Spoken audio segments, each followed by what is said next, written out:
Real মাদ্রিদের বছরের শুরুতেই জয় দিয়ে শুরু, আর ফার্স্ট গোলটাই কিলিয়ান এমবাপ্পেকে দেওয়া হয়েছে। আমরা একটা জিনিস নিয়ে খুবই বেশি চিন্তিত যে সামনে জাতীয় দলের দুইটা ম্যাচ আছে।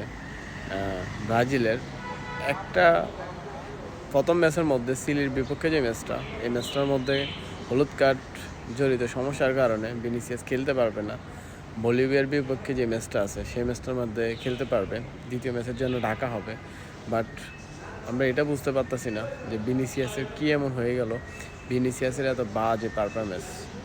কালকে এই ম্যাচটা ছিল ভিনিসিয়াসের একদম পুরা সবার মধ্যে সবচেয়ে বাজে খেলা খেলছে ভিনিসিয়াস। আসলে এইভাবে যদি ভিনিসিয়াস ফর্ম হারাইতে থাকে তাহলে জাতীয় দলে ঢাক পড়বে কিনা এটা নিয়েই সন্দেহ। আর গত সিজনের লাস্টটা যেভাবে ছিল, এই সিজনের শুরুটাও কিলিয়ান এমবাপ্পের দুর্দান্ত ভালো একটা গোল করছে, এবং কি এই সিজনে এক কথাই চলে শুরুটাই অসাধারণ ছিল কিলিয়ান এমবাপ্পের।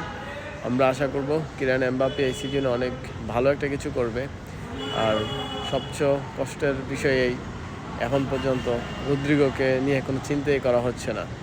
জানি না রদ্রিগো কতদিন এইভাবে অবহেলিত প্লেয়ার হিসাবে থাকবে।